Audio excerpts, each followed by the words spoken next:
Bien, vamos a iniciar esta primera parte del proyecto y les acabo de enviar, ¿no? Lo que es dos PDFs tanto para el grupo 1 y para el grupo 2 de esta primera parte que vendría a ser la parte de hormigón armado, ¿ya?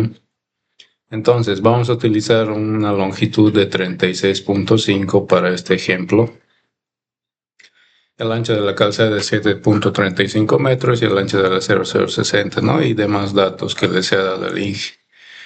Donde las tensiones admisibles del hormigón es de una resistencia de 230 para el grupo 1 y resistencia de 240 para el grupo 2, ¿no? Es por ese motivo que igualmente son diferentes PDFs. Luego la afluencia del hormigón para el hormigón armado, la afluencia del acero es de 5000 y el ingeniero les ha dicho que utilice una tensión de afluencia de 4200 para lo que es el cálculo de estribos y la armadura de piel, ¿no? O para el corte también les he debido decir.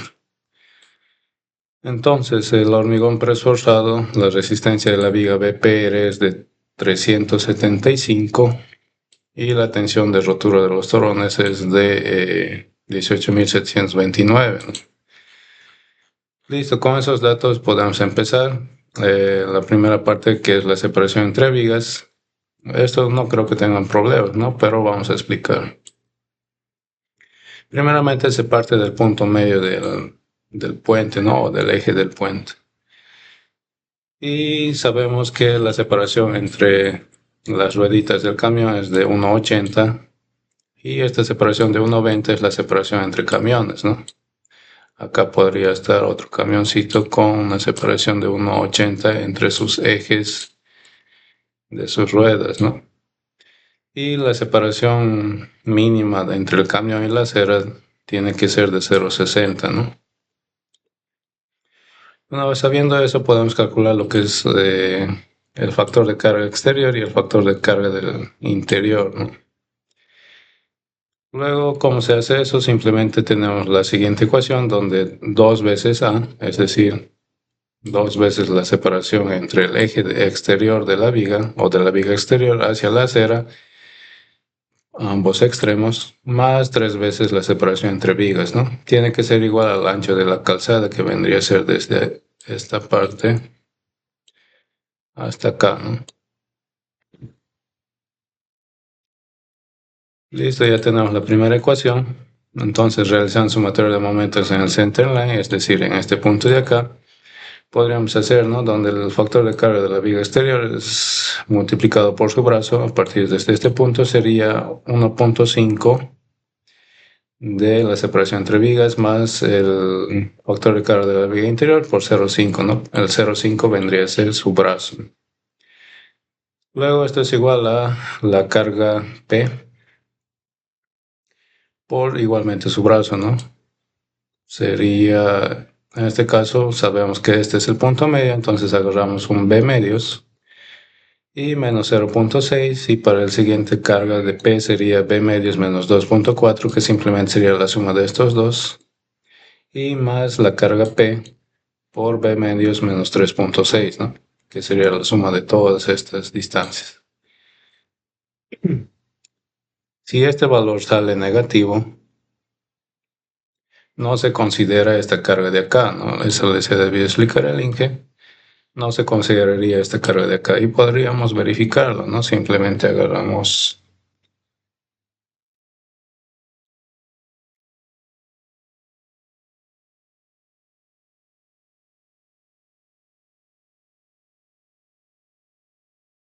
fíjense, es decir, esta carguita de acá, la distancia hacia el punto medio del puente es de 7,5 centímetros, ¿no? Entonces está dentro del B medios, entonces se considera.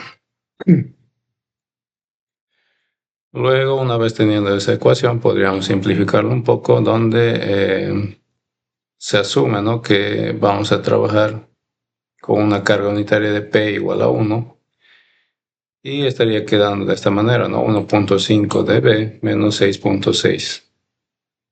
Esta vendría a ser la ecuación 2. Luego, según la norma esto, tenemos que el factor de carga de la viga interior Para lo que es el hormigón preesforzado es de 0.596 ds, ¿no? Como nos dice acá. Entonces se trabaja con este valor de acá y vendría a ser la ecuación número 3. Reemplazamos la ecuación número 3 en la ecuación número 2 y estaría quedando de la siguiente manera, ¿no? El factor de carga de la viga exterior multiplicado por 1.5 más el FI es 0.596 por 0.5 ds, ¿no? Entonces despejamos el factor de carga de la viga exterior y tendríamos una ecuación 4.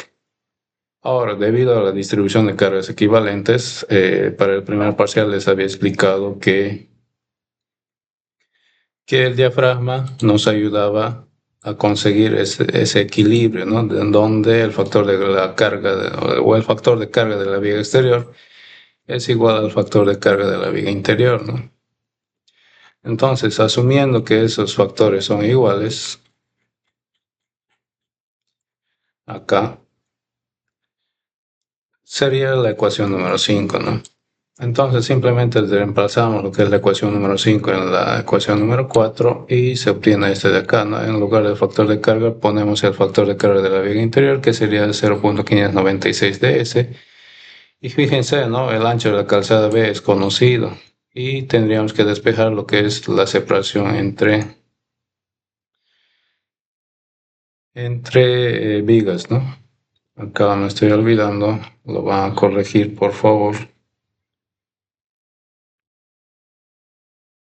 Esto debería ser al cuadrado, ¿no? Listo, entonces sería 1.192 de ese al cuadrado y simplemente se saca la raíz cuadrada, ¿no? Despejando sería raíz cuadrada de 1.5 del ancho del calzado menos 6.6 dividido entre 1.192, ¿no? Y listo, simplemente reemplazamos, ¿no? Agarramos lo que es el ancho de la calzada y reemplazamos en la ecuación de la separación de vigas y calculamos, ¿no? Sale un valor de 1.93 y entonces se asume 1.93 enteros. ¿Ya? ¿Por qué lo estoy asumiendo nuevamente acá? Porque acá hay más decimales, ¿no? Fíjense, trabajo sería 1.9267, pero directamente podríamos redondear al mayor, ya que no hay mucha diferencia, ¿no? Entonces, para trabajar con valores exactos sería 1.93.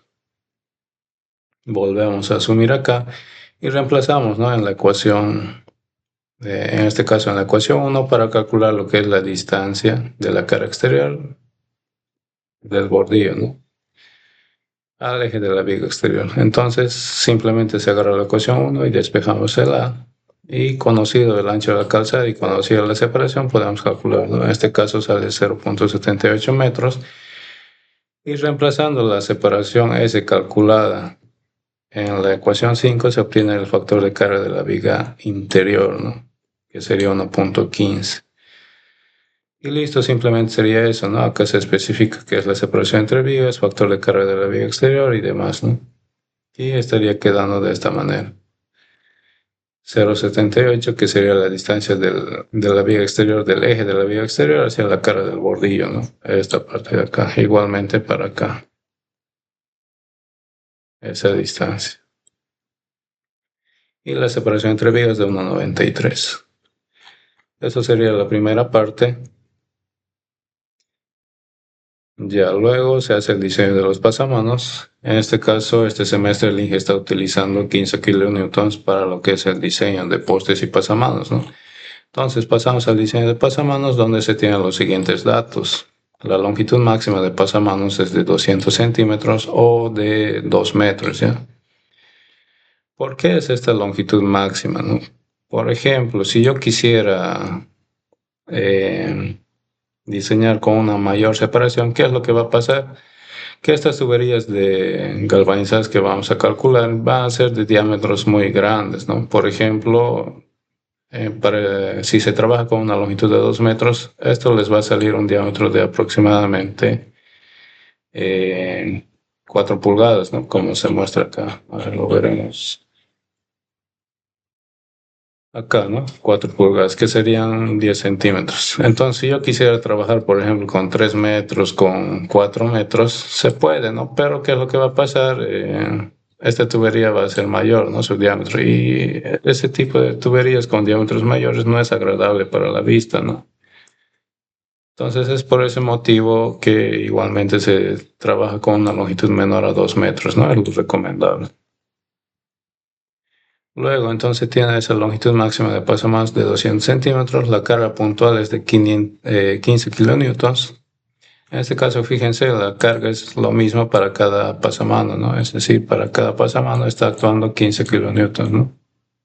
Acá 15 y acá 15. Entonces, simplemente se tiene que hacer un diseño y va a ser el mismo diámetro para cada uno de los pasamanos, ¿no? Entonces, 15 kilonewtons convirtiéndolo a kilogramos sería 1529 y directamente podríamos redondearlo a 1530, ¿ya? Esto el Inge les ha debido decir que un kilonewton es igual a 100 kiloponios, ¿no? O 100 kilogramos. Entonces, convirtiéndolo según el Inge, un kilonewton sería igual a 100 kilogramos, ¿no? Convirtiéndolo sería directamente 1500, ¿no? Algunos trabajan esta parte con 1500, ¿no? No hay ningún problema. El diámetro del pasamano no va a variar, ¿no? Porque la diferencia es mínima. Entonces, trabajaremos con 1530, pero si alguien quiere trabajar con 1500, también puede hacerlo, ¿no? Pero les recomendaría 1530, que es el valor real. Luego, se tienen los siguientes datos para el cálculo de pasamanos. El Inge acá se debe equivocar, ¿no? Porque la tensión admisible de las tuberías es de 35 kilolibras y la tensión de fluencia es de 20.96. Entonces debía equivocar porque esta parte de acá de 20.96 debería ser la tensión admisible, ya que es una tensión menor, ¿no? Y la tensión de fluencia debería ser 35. Y les voy a explicar por qué. Fíjense, yo tengo una tablita de tensión admisible de la cañería galvanizada de tipo grado B, lo que el Inge les ha debido decir igualmente. Y fíjense, la tensión de fluencia es de 246 megapascales. Como nos dice acá, la tensión de fluencia de la tabla es de 246. Y convirtiéndolo a kilolibra pulgada, fíjense, es de 35.67, ¿no? El Inge me imagino que lo ha redondeado al menor, lo cual sería 35. Entonces, luego, si yo manejo la tensión de fluencia de 35, sería en kilogramos por centímetro cuadrado este valor, ¿no? Pero la tensión admisible, porque acá el Inge nos da, fíjense, nos da un factor de seguridad de 1.67. No sabemos que este factor de seguridad es para calcular la tensión admisible, ¿no? Entonces, si yo calculo la tensión admisible, donde simplemente sería la tensión de fluencia dividida entre un factor de seguridad, sería 1473.5, ¿no? Esto está en kilogramos por centímetro cuadrado, pero fíjense, si yo lo llevo a kilolibra por pulgada al cuadrado, es de 20.96, ¿no? Es lo que les decía. Entonces, trabajen con esta tensión admisible ya de 20.96 y no con la de 35. Entonces, simplemente eso. Esta parte no es necesario que lo pongan, ¿no? Directamente podrían ponerlo FI de 35 y calcular la tensión admisible, ¿no? Acá, por si acaso, les estoy pasando ya. Por ejemplo, este es un proyecto de una estudiante que relativamente tenía buena nota, creo que tenía 85 o arriba de 85, no me acuerdo bien, pero tenía buena nota y yo pienso que es porque ha presentado un proyecto bonito, ¿no? En palabras simples, con buena letra y ordenado. Y igualmente les he pasado una guía, ¿no? De cómo tienen que hacer, que igualmente es un proyecto pasado. Y listo. Podrían guiarse con este proyecto pasado del anterior semestre, ¿no? Fíjense los dibujitos, ¿no? Eso es lo que le gusta al Link. Aunque parezca raro esa parte, pero sí toma en cuenta el Link, ¿no? Acá está explicado, fíjense, factor de carga de la viga exterior, factor de carga de la viga interior y demás. Acá hay un error, ¿no? Esto debería ser viga interior. Listo, podríamos pasar, igualmente acá está el cálculo de la separación. diseño de la estructura superior. Acá está el cálculo del diseño de pasamanos, lo que les venía diciendo, ¿no? Ha hecho la conversión y lo redondeó a 1530. Y por ejemplo, ¿no? Acá de datos, el INGE les da la tensión de fluencia, factor de seguridad, y fíjense directamente a calcular la tensión admisible, que sería 2096, y lo ha convertido, aquí lo ponen por centímetro cuadrado, ¿no? Y listo. Entonces pueden guiarse con esto, que igualmente está bien hecho ya. Entonces continuamos. Ya habíamos calculado lo que es la tensión admisible. Y donde está, luego calculamos el momento por carga viva, ¿no? Fíjense, el momento por carga viva está calculado como si fuera una carga puntual, ¿no?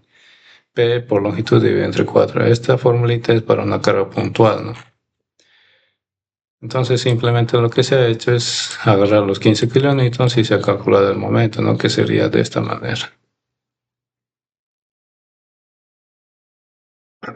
Entonces, el momento por carga viva es de 76.500 kilopascales por centímetro.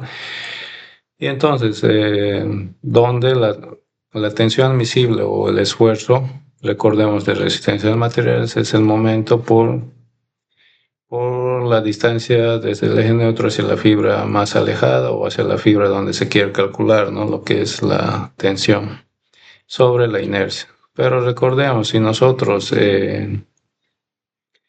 dividimos lo que es la inercia sobre lo que es la distancia hacia la fibra más alejada, se convierte en un módulo resistente, ¿no? Entonces simplemente se despeja. Yo quiero conocer el módulo resistente necesario para calcular o para soportar este momento por carga viva, ¿no? Entonces, ya tengo el momento a soportar y tengo la tensión admisible que va a resistir mi cañería, y puedo calcular lo que es el módulo resistente necesario. Entonces se calcula y es de 51.9 centímetros al cubo, y podríamos elegir una tubería en base a este cálculo del módulo resistente, ¿no? Entonces, como nos dice acá, se tiene una tablita de cañerías de acero de la norma ASTM a 53 y grado B y demás, ¿no? ¿Dónde está? Acá, ¿no? Se tiene lo que es el módulo resistente para diferentes diámetros, ¿no? En este caso, fíjense, para el diámetro de 4 pulgadas es de 52.000, por si acaso esto está en milímetros al cubo, ¿no? Entonces sería 52 centímetros cúbicos. Pero en milímetros sería 52.678 milímetros cúbicos, ¿no? Entonces 52 centímetros cúbicos es mayor a 51.9 y directamente cumple, ¿no? ¿Dónde está? Y acá nos verificamos, ¿no? Entonces verifica que la tensión o el módulo resistente necesario sea menor al módulo resistente de la tubería que se va a usar, y efectivamente cumple, ¿no? Entonces se usa una tubería de 4 pulgadas ya para los 3 pasamanos, ¿no? Que se muestran acá. Simplemente eso. Luego podríamos pasar al diseño del poste, ¿ya? El diseño del poste igualmente, ¿no? Se trabaja con una carga de 15 kilonewtons. Algo que tal vez me estaba olvidando es de dónde sale esta carga de 15 kilonewtons, ¿no? Recordemos que el camión tipo es de 45 toneladas y estas carguitas representan el 10%, es decir, si es 45 toneladas, debería ser 45.000 kilogramos, ¿no? El camión. Y el 10%, fíjense, sería 45 kilonewtons, que vendría a ser 4.500 kilogramos, ¿no? Entonces el 10% del camión. Y estos 15 kilonewtons representan, por ejemplo, que un camión se impacte contra lo que es los pasamanos o el poste, ¿no? Como si fuera una carga puntual. También se puede trabajar como si fuera una carga distribuida, pero esas cargas son de 22.5 kilonewton por metro, ¿no? Es otro tipo de diseño igualmente. Luego el INGE les dice que trabajen con 15 kilonewtons, entonces trabajamos con ese valor. La resistencia, recordemos que para el grupo 1 es de 230, ¿no? Cuidado que se estén equivocando. Este es solamente un ejemplo para el grupo 1, ¿no? Y es similar para el grupo 2, ¿no? Ya que simplemente va a variar un poco los resultados. Entonces se determinan los pesos, primeramente si tienen los datos, se determinan luego los pesos W1 y W2 como se muestra acá. Y un punto importante, ¿no? Se trabaja en base a este punto, A', ¿no? Que vendría a ser este puntito de acá, como punto de quiebre, ¿no? Donde va a empezar a fallar lo que es el poste, ¿no? Luego, entonces determinan los pesos, donde el W1 simplemente sería una sección rectangular, sería 1.04 por la base, esta es la altura, por 0.15 que vendría a ser la base, y por el ancho que sería 0.20, ¿no? Como se muestra acá.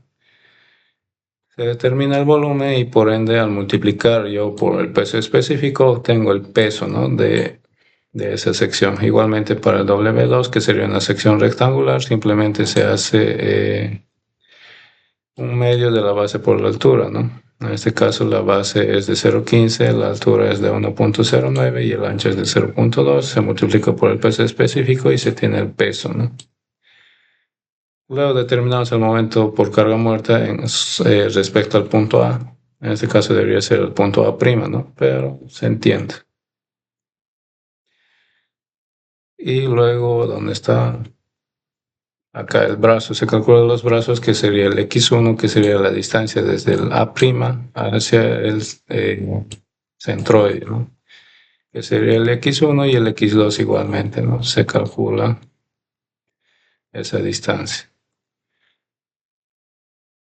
Luego, una vez teniendo los brazos y los pesos, se puede calcular los momentos, ¿no? Respecto del punto A.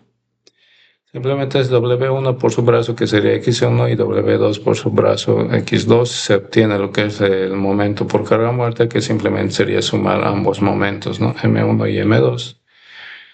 Luego se calcula el momento por carga viva, igualmente respecto del punto A, donde se obtiene un P1, P2 y P3, que son 1530. Igualmente, si quieren trabajar con 1500, tendrían que cambiar solamente este valor, estos tres valores a 1500. Pero como les dije, no afecta mucho en el diseño.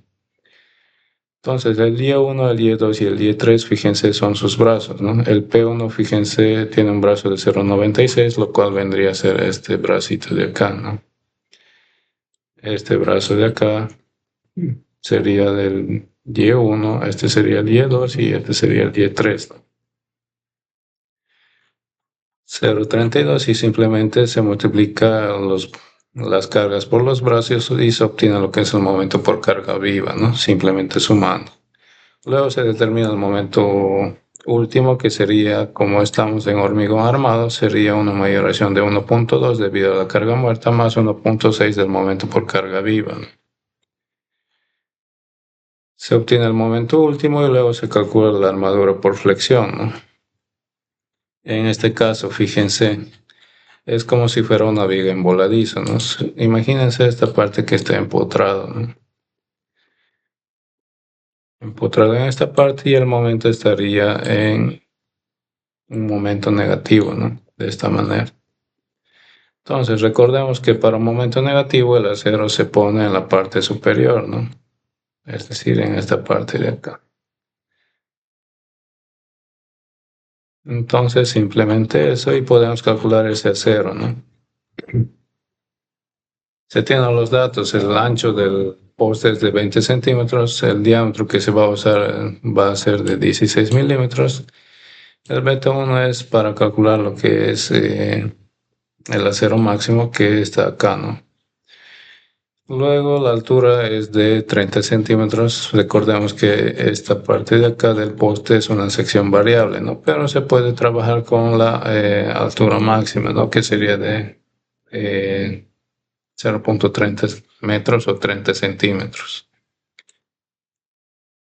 Luego, donde estamos acá, se tiene un recubrimiento de 2.5, por ende se hace el cálculo del peralte efectivo, que simplemente es la altura menos el recubrimiento menos diámetro medio, ¿no? Diámetro de la barra.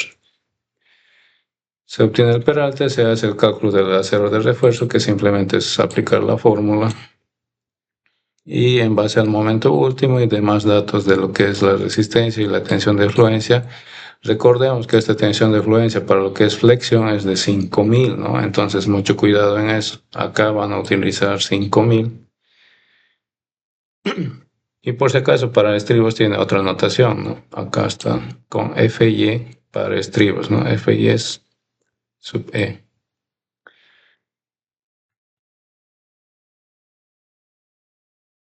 Entonces se hace el cálculo de lo que es el acero o el área de acero necesaria, que sería 4.38 centímetros al cuadrado. Y se puede calcular el número de barras, ¿no? Se calcula el número de barras, en este caso sería 2.2 y directamente podríamos redondear a 3 phi de 16. Luego se calcula lo que es el acero real. Como se está utilizando diámetros de 16 y se va a utilizar 3 barras, se calcula el acero real, que sería 6.032 metros o 0.6 centímetros al cuadrado, ¿no? Luego, donde está, se puede calcular igualmente la separación mínima entre barras, ¿no? Como nos dice acá, el espaciamiento mínimo entre barras, porque fíjense, el ancho donde tiene que entrar esas barras es un poco angosto, ¿no? Y podríamos verificar. Entonces, simplemente la separación S nos dice que tiene que ser mayor o igual al diámetro de la barra o tiene que ser mayor o igual a 2.5 centímetros, ¿no? O en este caso 1.3 del tamaño máximo del agregado, ¿no? Podríamos asumir un diámetro de 1 pulgada y acá nos va a salir 3.3, creo. Pero para nosotros esa separación es de 5.1 centímetros, ¿no? Es mayor, por ende estamos bien. Entonces no va a haber problemas que tal vez provoquen cangrejeras y demás. Y listo, ya se ha verificado. Luego el acero mínimo, se hace el cálculo del acero mínimo, 14 sobre FY por la base por el peralte, ¿no? Y sería 1.5 centímetros al cuadrado. Se hace el cálculo del acero máximo, donde el beta 1 es menor a, es decir, el beta 1 es de 0.85 para resistencias menores a 280, ¿no? En este caso la resistencia del hormigón es de 230, es menor a 280, por ende el beta 1 es 0.85. Y con ese valor se puede hacer el cálculo del acero máximo, se puede hacer el cálculo igualmente del acero balanceado o el acero óptimo, ¿no? En este caso 0.85 del acero máximo, que sería 6.465, ¿no? Y se verifica, ¿no? De que el acero que estamos usando, de este acero real, sea óptimo según la normativa, ¿no? Entonces el acero mínimo es esta parte de acá y el acero real es de 6 centímetros y el acero óptimo sería de 6.46, ¿no? Y estamos dentro del rango, ¿no? Por ende cumple. Luego se hace el cálculo de la armadura por cortante o el cálculo de los estribos, donde la cortante debido a la carga muerta es 0, ¿no? Y la cortante debido a la carga viva es simplemente la sumatoria de las tres cargas puntuales P1, P2 y P3, que sería 4590. ¿Por qué la cortante es 0, ¿no? La cortante debido a la carga muerta, porque si nos fijamos, les había dicho que esto es como si fuera una viga en voladizo que está empotrado, ¿no? Podríamos asumir que está empotrado. Y fíjense, el punto de quiebra es en el punto A, por ende se va a quebrar en esta parte, ¿no? Entonces el corte sería de esa manera. Y el peso propio, ¿qué es lo que está haciendo? No está simplemente comprimiendo el elemento, ¿no? Entonces no se considera para el corte, ¿no?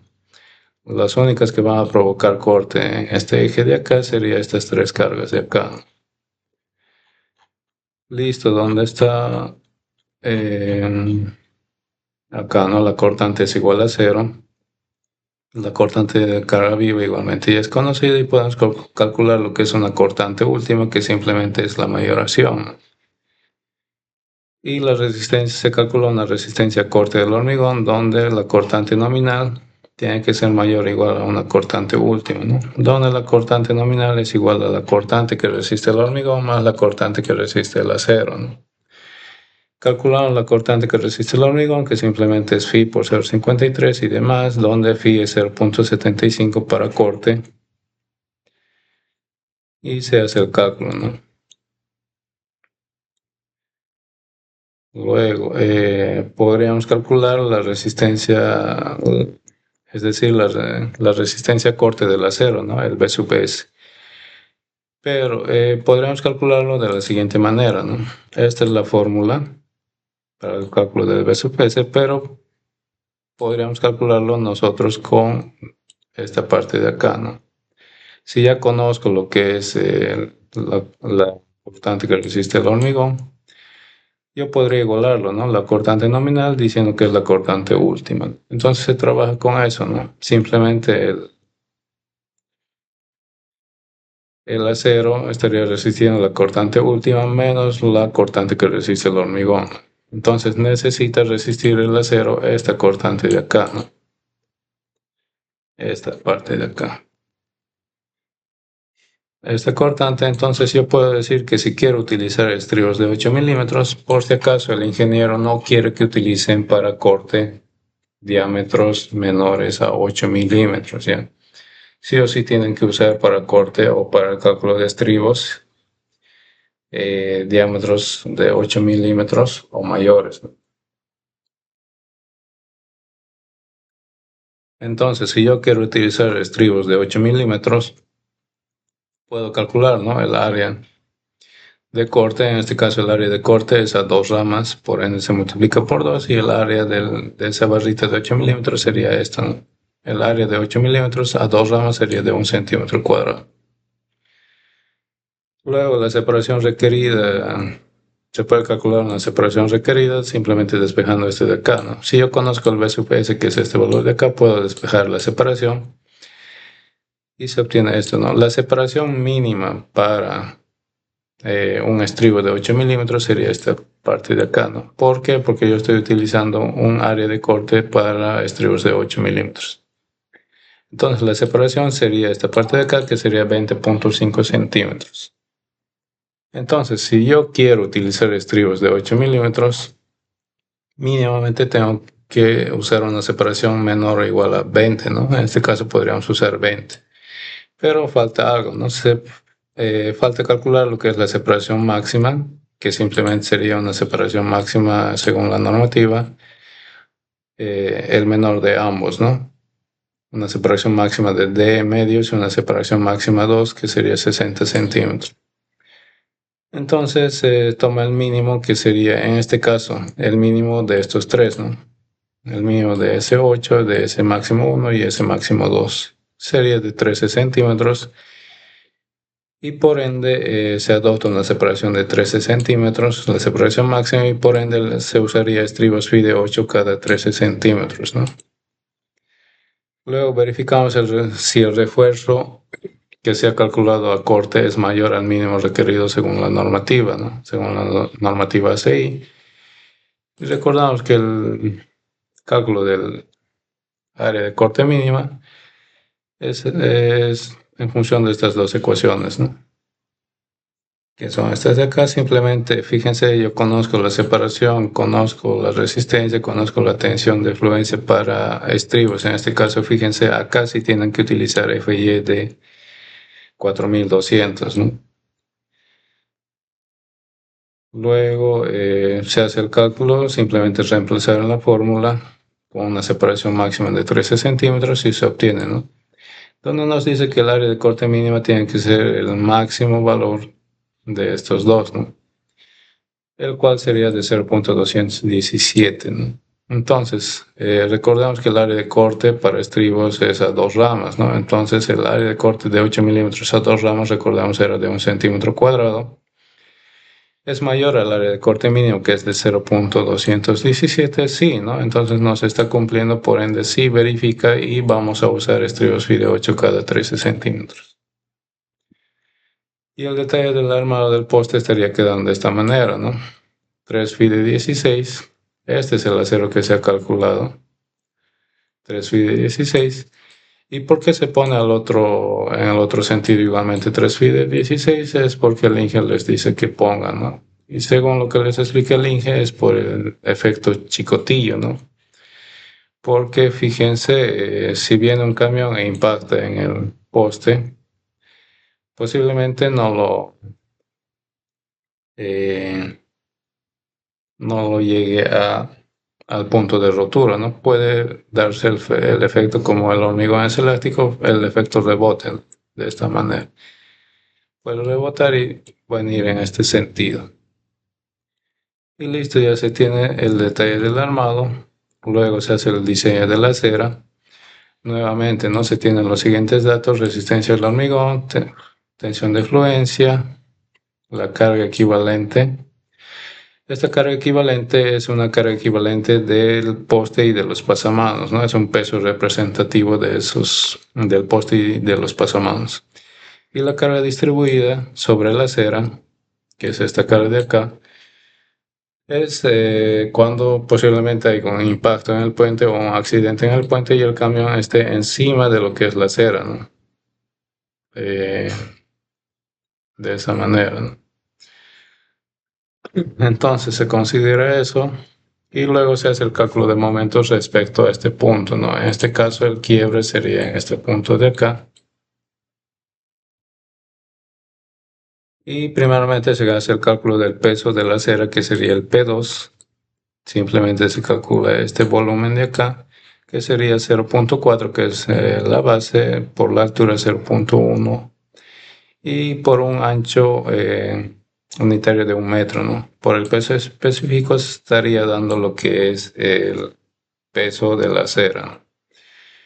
Luego, fíjense, no hay más cargas muertas, ¿no? Así, la otra carga muerta es esta carga equivalente de los postes y pasamanos, ¿no? De 300 kilopascales por metro. Entonces, directamente se puede calcular el momento por carga muerta, que simplemente sería el P2 por su brazo, ¿no? A partir de este punto, el brazo sería 0.40 dividido entre 2, ¿no?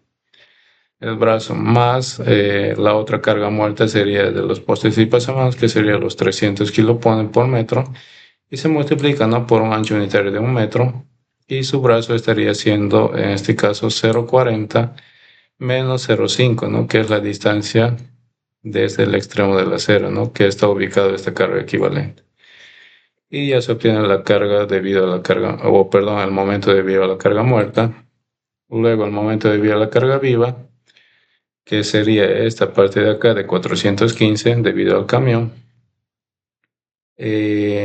Simplemente es la carga distribuida por 0.35 al cuadrado, ¿no? Fíjense ¿dónde está?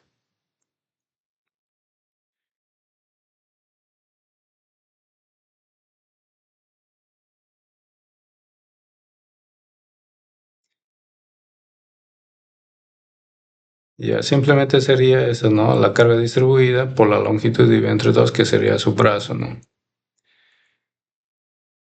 ¿Dónde está acá, no? Podríamos desglosarlo de mejor manera. Sería para hallar la carga puntual desde este punto, solamente esta parte de la carga distribuida sería 0.35 o la carga distribuida por 0.35, ¿no? Que sería esa parte de acá. Y luego, ¿cuál sería su brazo? Su brazo sería este mismo 0.35 dividido entre 2, ¿no? Es por eso que dice 0.35 al cuadrado dividido entre 2, ¿no? Y por un ancho unitario simplemente se obtiene el momento por carga viva. Luego el momento último sería simplemente la mayoración de ambos momentos y se hace nuevamente el cálculo de la armadura por flexión, ¿no? En este caso el ancho unitario de la acera es de 100 centímetros, la altura es de 10 centímetros, el recubrimiento para losas es de 2 centímetros y se hace el cálculo del peralte, ¿no? Se hace el cálculo del acero de refuerzo. Una vez obtenido el momento último se puede hacer el cálculo, ¿no? Pero fíjense, es un acero mínimo, ¿no? Es un acero pequeño. Entonces se trabaja con acero mínimo, ¿no?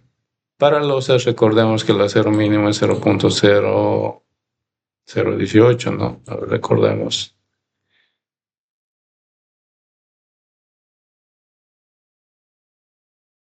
Fíjense, para losas el acero mínimo es 0.018 por la base por la altura, ¿no? Pero ¿por qué acá no se está utilizando esa parte de acá? Porque se considera la acera como si fuera una viga en voladizo de un ancho de 100 centímetros, ¿no? Entonces, si consideramos que es una viga en voladizo, se trabajaría con un acero mínimo para vigas, ¿no? Que sería 14 sobre Fy por la base por el perate, que sería 2.1 centímetros cuadrados. Luego se hace el cálculo del acero máximo, simplemente es fórmula y se verifica, ¿no? El acero mínimo, es decir, el acero que se está usando tiene que ser mayor al acero mínimo y menor al acero máximo.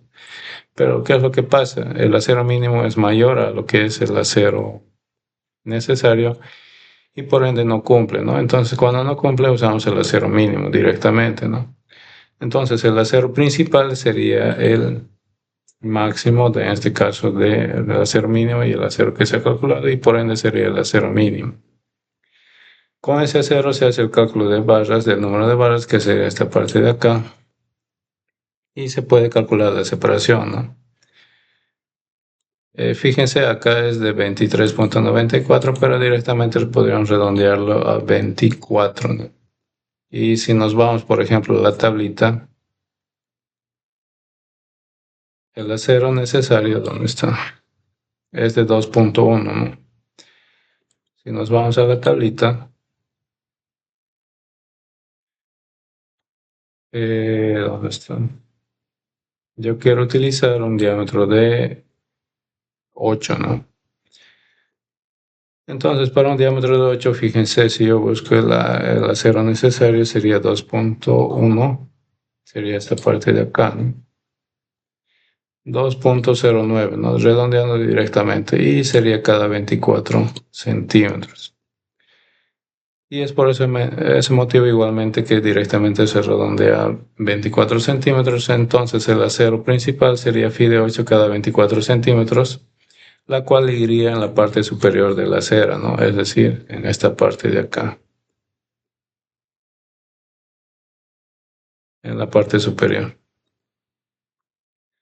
Luego, una vez calculado eso, se puede calcular el acero de distribución, que recordemos que para puentes es de 0.67 del acero principal que se está usando, ¿no? En este caso es 1.407. Se puede hacer el cálculo del número de barras. En este caso yo quiero usar una barra de 8 milímetros y sería 2.70 o 2.8, ¿no? Directamente se redondea a 3. Y se puede calcular la separación entre barras, ¿no? Fíjense, esas tres barritas del acero de distribución yo tengo que hacer ingresar en la acera, ¿no? Es decir, en un ancho de 40 centímetros. Entonces, para calcular la separación, simplemente es la separación sería con los 40 centímetros menos 2 veces el recubrimiento dividido entre el número de barras menos 1. Y sería una separación de 18 centímetros, ¿no? Luego el diseño del bordillo simplemente se tienen los siguientes datos: la carga equivalente y la carga distribuida, ¿no? Ahora, calculamos el espesor de la losa. Recordemos que el predimensionamiento del espesor de la losa es la separación entre vigas más 3000 milímetros dividido entre 30, ¿no? Y en este caso nos sale 164, lo cual sería 16.4 centímetros y directamente asumimos 17 centímetros porque como mínimo tiene que ser un espesor de 17 centímetros de losa, ¿no? Entonces, el predimensionamiento nos dice 16.4 y directamente tomamos 17 centímetros. Y el bordillo, fíjense, es esta parte de acá, ¿no? Para hacer el diseño del bordillo vamos a considerar una sección rectangular, ¿ya? De esta manera.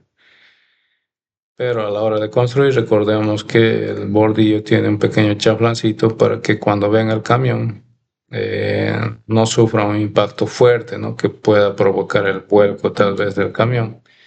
Entonces simplemente ese impacto sea reducido por el chaflancito y el camión pase acá arriba, ¿no? Encima de la acera.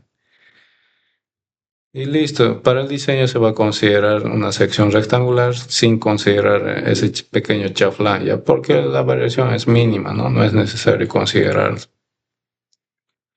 Luego se hace el cálculo de momentos torsores desde el punto C, es decir, el punto de quiebre va a ser esta parte de acá.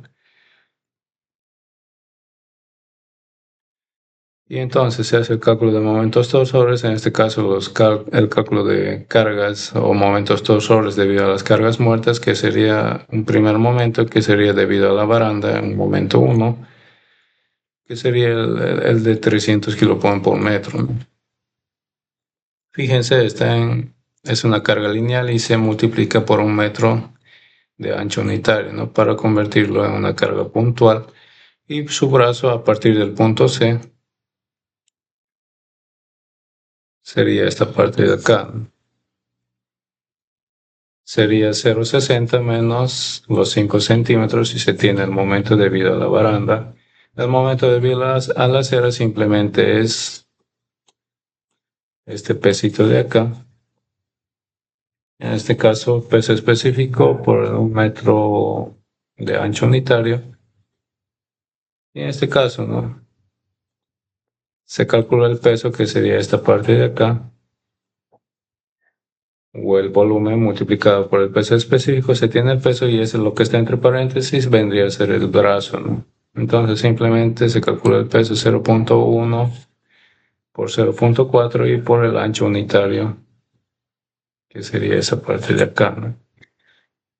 Se tiene el peso y se multiplica por su brazo. Su brazo, fíjense, desde el punto C sería a la mitad, sería 0,4, ¿no? El brazo. Luego el momento debido al bordillo simplemente sería igualmente calcular el peso, que sería 0,2 por 0,42, que es la suma de estas de acá, y por el ancho unitario, ¿no? Y por el peso específico se tiene el peso, y el peso por el brazo nos estaría dando lo que es el momento debido al bordillo, ¿no? Que simplemente el brazo sería un medio de 0,2, ¿no? Y una vez obtenidos los momentos debido a la carga muerta M1, M2 y M3, se hace la suma y se obtiene, ¿no?, el momento. Luego se calcula el momento debido a la carga viva. En este caso, las cargas vivas que van a actuar son una carga de 415 kilopon por metro cuadrado, que representaría el camión sobre la acera, y un impacto de 750 kilopon por metro, ¿no? ¿Por qué entra este impacto, ¿no?, de 750 kilopon por metro? Porque imagínense una colisión múltiple, ¿no? En el peor de los casos, en el puente. Una primera colisión puede venir el camión acá, y debido a esa colisión puede venir otro camioncito atrás que, por miedo a no chocar a este camión de acá, puede tratar de evadir en este sentido, ¿no?, y provocar un siguiente impacto de 750 en lo que es el bordillo, ¿no? Entonces se considera esas cargas vivas, donde la carga distribuida simplemente donde está, podríamos volverlo un poco más pequeño. Simplemente se multiplica, fíjense, está en kilopon por metro cuadrado. Entonces simplemente se multiplicaría por el área de donde está actuando, ¿no? En este caso el área donde está actuando. Fíjense, sería 0,55 metros, entonces sería de esta manera. No se considera este chaflán, les había mencionado, entonces la distancia de esta carga distribuida sería hasta esta parte de acá, y lo cual sería 0,6 menos los 5 centímetros, ¿no? Lo cual sería 0,55 centímetros, ¿no? Entonces simplemente se calcula el peso, que sería, como esto está en metros, que kilopon por metro cuadrado, simplemente se multiplica por un metro unitario y por el ancho, ¿no?, de la carga, que sería 0,55, y por su brazo, que sería 0,55 medios, ¿no? Y lo que les había dicho, más los 750 kilopon por metro, y como es el ancho unitario sería por un metro, y por su brazo, que sería 0,25 metros, ¿no? Recordemos, su brazo sería esta parte de acá. Y el brazo para esta parte sería de esta manera, para la carga distribuida. Y listo, ya se obtiene el momento por carga viva. Luego se calcula el momento último, que simplemente para hormigón armado recordemos que es esta mayoración, pero estos momentos son un momento torsor último, ¿no? O sea, son momentos torsores, no son momentos flectores, ¿no? Los momentos que se ha calculado. Listo, entonces una vez conociendo el momento torsor, podríamos verificar a corte, ¿no? O la verificación a cortante, ¿dónde? ¿Cuáles son los pesos que van a actuar para que se produzca este corte, ¿no? Simplemente va a ser el peso de la cera, en este caso 0.4 por 0.1, más el peso del bordillo, ¿no? 0.20 por 0.42. Y al multiplicarlo por un metro, yo estoy obteniendo lo que es el volumen total de la cera y el bordillo, y al multiplicarlo por lo que es el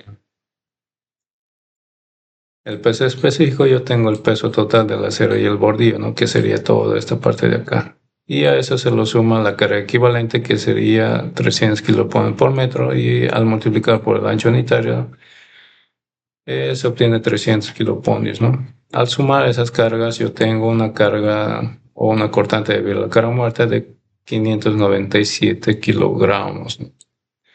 Luego la carga viva, ¿no? La carga viva es estos 415, donde al multiplicar yo por un metro y por su base, que sería 0,55, yo obtengo el peso y más los 750, ¿no?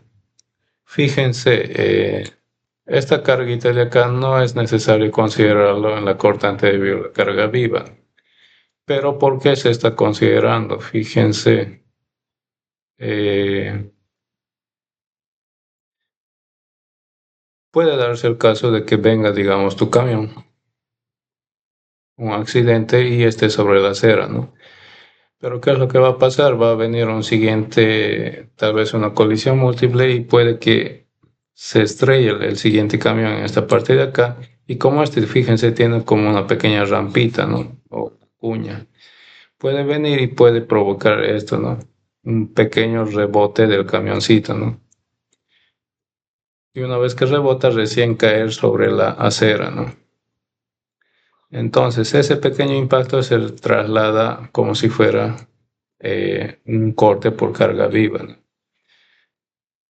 Pero si quieren también no se podría considerar, pero no afecta nada si se considera o no se considera. Es prácticamente lo mismo el diseño ya. En este caso vamos a considerar, y la cortante por carga viva sería de 978, ¿no? Luego la cortante última simplemente es la mayoración de esas cortantes. Luego se calcula la cortante que resiste el hormigón. Recordemos que se tienen los datos de la base del bordillo de 20 centímetros, la altura de 42, recubrimiento de 2.5 y diámetro longitudinal de 12 milímetros, y un phi de corte de 0,75. Se calcula el peralte. Luego se calcula la resistencia corte del hormigón con un phi de 0,75. Y fíjense, lo que resiste el hormigón es de 4.690, la cortante última es de 2.000, ¿no? Es decir, el hormigón está resistiendo toda esta cortante última, ¿no? En palabras simples, la cortante que resiste el hormigón es mayor a la cortante última, por ende cumple y no se requiere refuerzo por corte, y por ende podríamos usar un refuerzo mínimo que te indica la norma. Entonces se hace el cálculo del refuerzo mínimo por corte. Y recordemos, el refuerzo mínimo, en este caso yo lo he denominado R mínimo, pero ustedes pueden denominarlo de la siguiente manera, ¿no? Si nos vamos acá,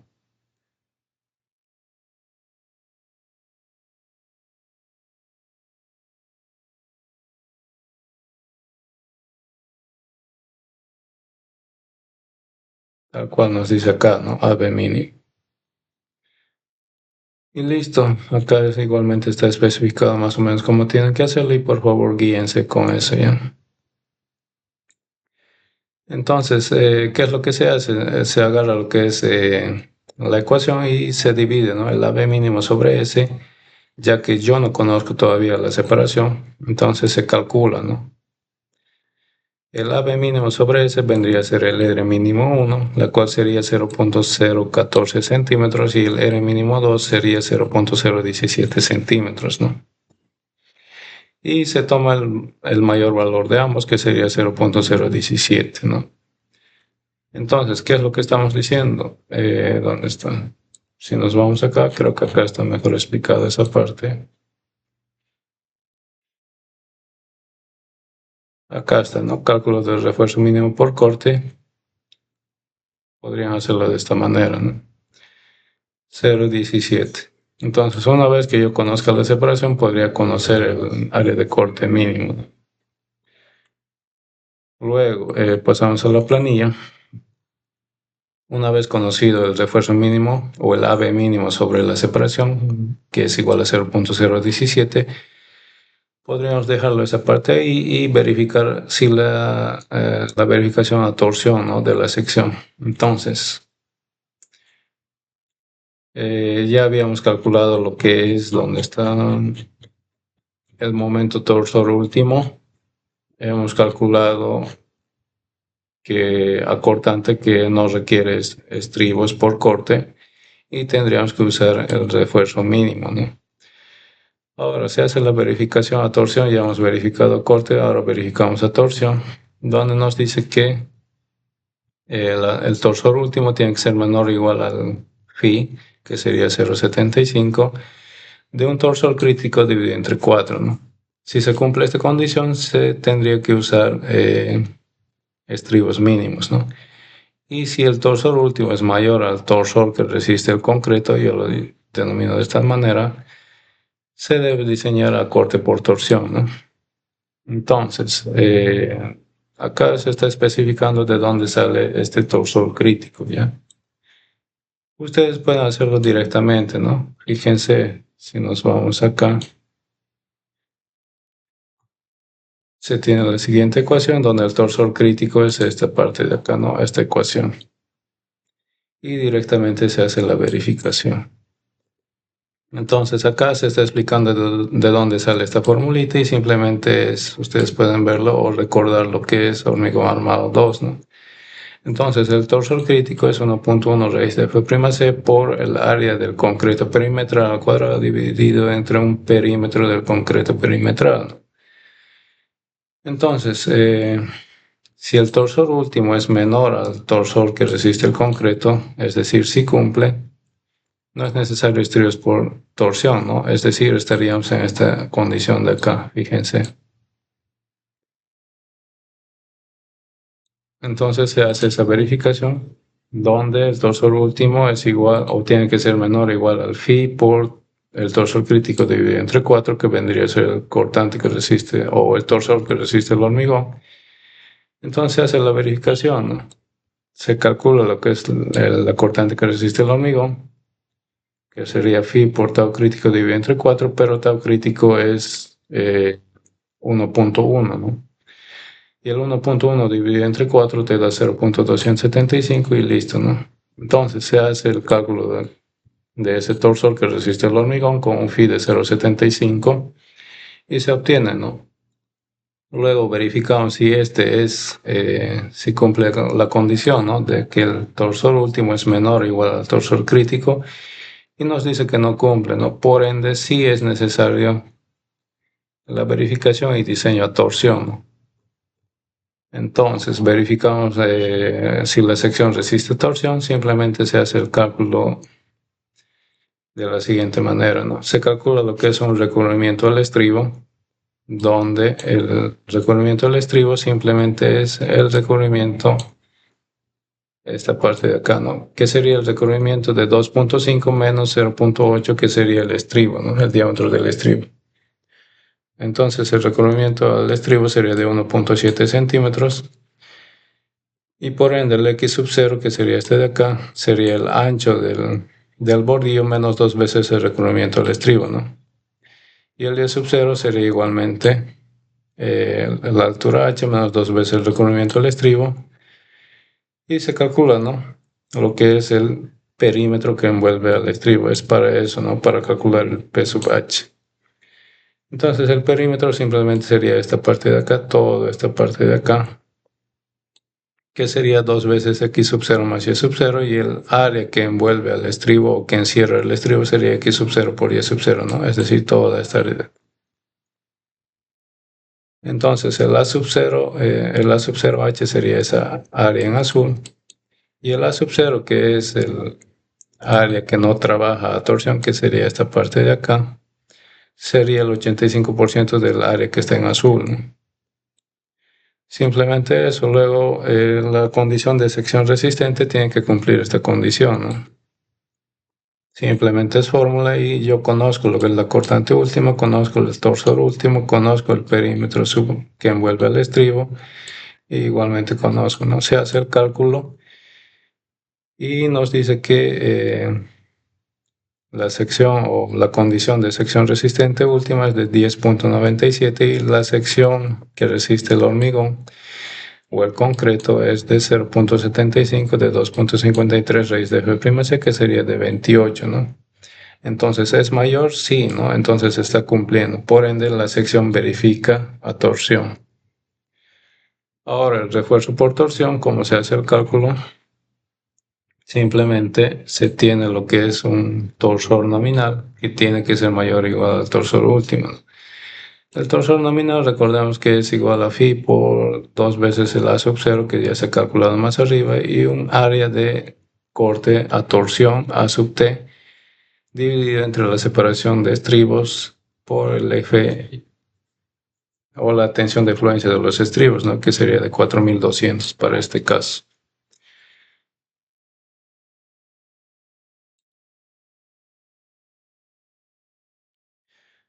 Luego, simplemente se despeja esta parte de acá y donde estaríamos que el torsor nominal dividido sobre el phi por 2 por A sub 0 sería esa parte de acá, ¿no? Entonces, se calcula un R o un refuerzo por torsión mínimo, que sería el AT sobre la separación, y podríamos igualar, ¿no? El torsor nominal, que es igual al torsor último, y por ende estaría quedando de esta manera. Entonces yo puedo calcular un RT mínimo, que sería esa parte de acá, y que sería 0.0195 centímetros, ¿no? Es decir, el área requerida por torsión dividida entre la separación sería esta parte de acá. Entonces, la combinación de corte por torsión simplemente nos dice esta condición, ¿no?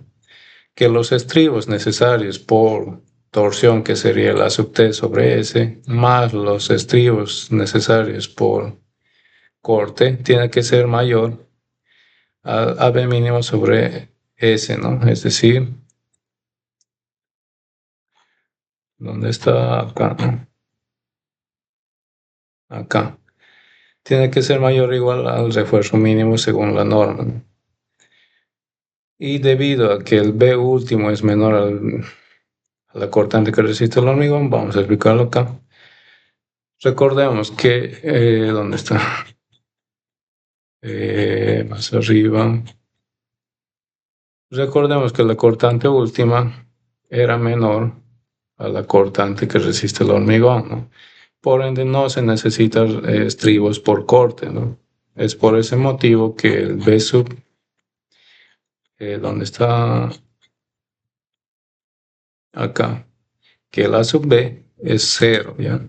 A sub B sobre S necesario es 0, porque el B último es menor a lo que resiste el concreto, por ende los estribos o el concreto estaría resistiendo toda la cortante última y no se necesita estribos para corte, ¿no? Por ende este valor es 0.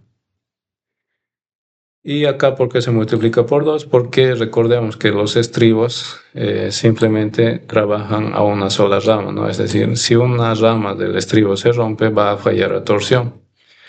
Pero como esta parte de acá es a 2 ramas, simplemente se multiplica por 2 y listo, ¿no? Ya se tiene a 2 ramas.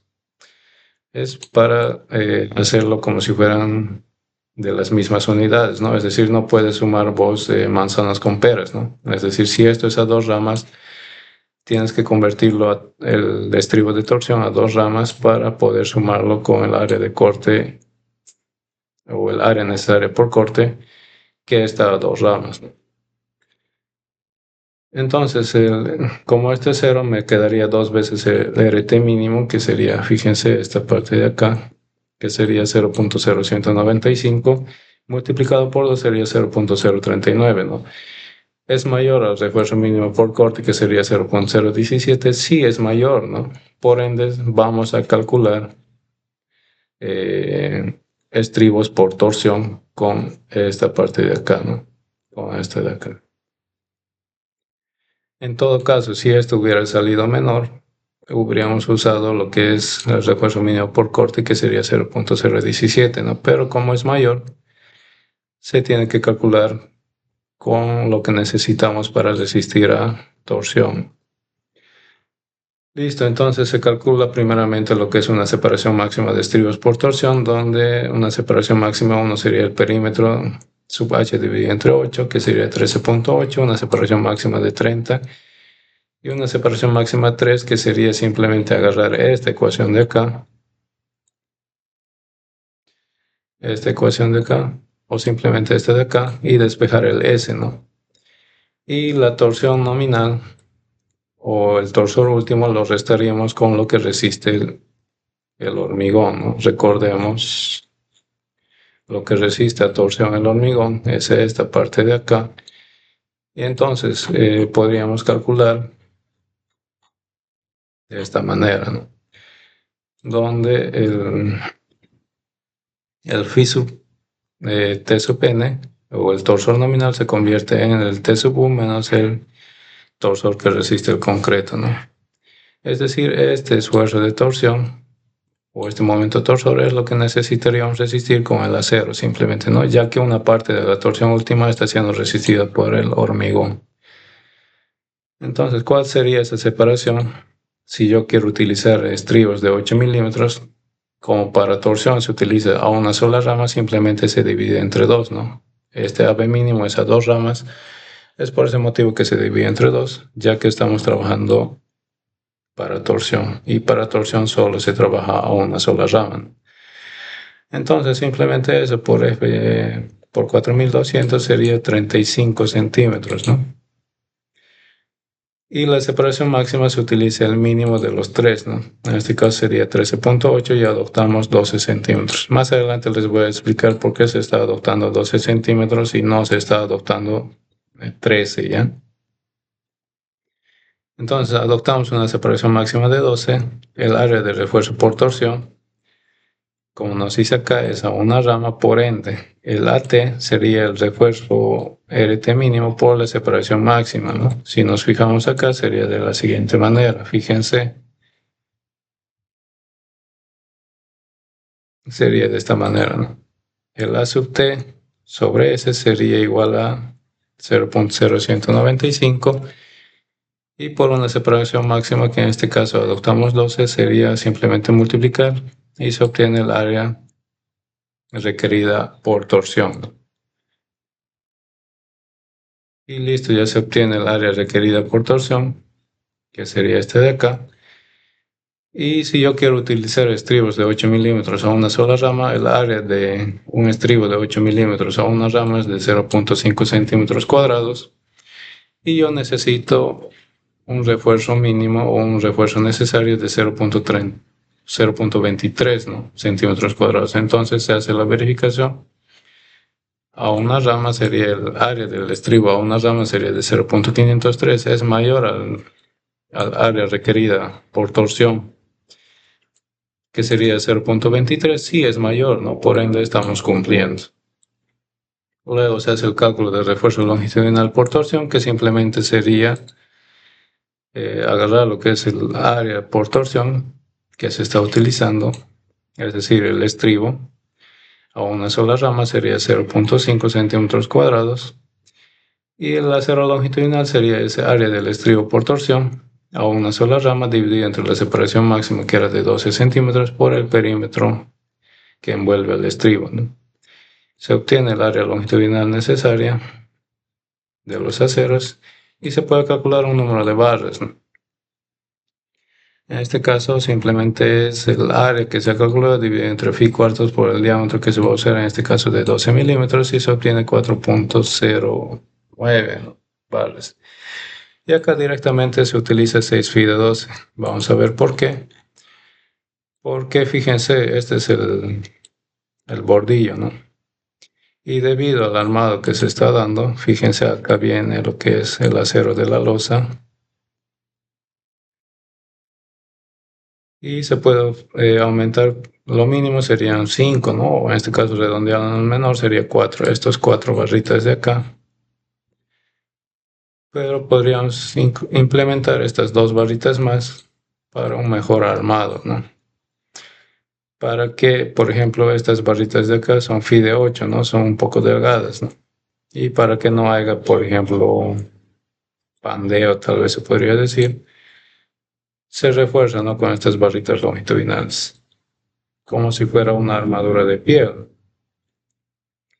Luego, ¿qué más? ¿Dónde está? Ya hemos calculado todo. El acero longitudinal sería 6 FI de 12. Y fíjense, para la cera teníamos un acero de distribución 3 barras FI de 8 cada 18 centímetros. Y el acero para la cera sería FI de 8 cada 24, habíamos calculado de acá. Y los estribos para el bordillo, para que sea múltiplo de este FI de 24, lo hemos redondeado al menor, que sería 12, ¿no? Recordemos que este es 12 centímetros del estribo del bordillo. Podríamos haber usado cada 13 centímetros, ¿no? Como se muestra acá. Entonces, para que sea múltiplo y que se pueda hacer un armado óptimo, lo redondeamos directamente a 12 y el armado estaría quedando de la siguiente manera, ¿no? Por ejemplo, si yo tengo acá, recordemos, si este es el armado junto con el de la cera, esto sería FI de 8 cada 24, ¿no? Para el estribo o para el bordillo nos está pidiendo FI de 8 cada 12, entonces lo que podríamos hacer es acá poner un estribo sin esta ramificación hacia la cera y en la siguiente recién poner con la siguiente ramificación, ¿no? Y así, y estaría quedando de esta manera, ¿no? Estribos de esta manera alargada cada 24 y un estribo intermedio sin esa ramificación hacia la cera cada 12 centímetros, ¿no? Es decir, en el medio de estos dos estribos, cada 12 centímetros para lo que es el bordillo, ¿no? Y así se obtiene un armado óptimo. Y listo, simplemente ese sería el armado. Y hasta acá estaríamos quedando, ¿no? Por ejemplo, el diseño de la luz interior. Es por ese motivo que todavía no se les estaba haciendo correr sus proyectos, ¿ya? Porque les había dicho que le pregunten al ingeniero con qué inercia se va a trabajar en deflexiones. Y hasta ahorita nadie le ha preguntado, ¿no? Me dijeron que hoy día lo van a preguntar, pero a ver, veamos qué pasa. Y si no se obtiene ese dato, se los voy a hacer correr tal cual el anterior semestre, que han trabajado con inercia de la viga, ¿ya? ¿Por qué les digo esto? Porque si los hago correr de toditos ahora sus proyectos, si se trabaja con la inercia de la sección compuesta, puede que cambie lo que es la viga BPR, ¿ya? Si en un principio, por ejemplo, al trabajar con una inercia de la sección compuesta, estabas trabajando con una viga BPR, por ejemplo, 11, al trabajar con una inercia de la viga, podrías haber hecho cumplir con una viga BPR 10, ¿no? Eso es no es para todos los casos, pero sí se da en algunos casos que, dependiendo de la inercia, va a hacer variar qué viga van a usar en esta parte de acá, ¿no? Ya que el uso del, ya sea viga BPR 8, 9, 10 o 11, va a afectar a partir de lo que es el diseño de la losa interior, ¿ya? Entonces, por el momento, vayan terminándolo hasta la parte del bordillo, que es un poquito largo. Fíjense, son 14 hojas, ¿no? Entonces, vayan copiándolo y igualmente ya les he enviado lo que es los proyectos guía que tienen que usar, ¿no? Listo, luego solo les voy a estar enviando la parte faltante de esta planilla, ¿ya? Listo, eso sería y acá estaríamos quedando en esta primera clase, ¿ya?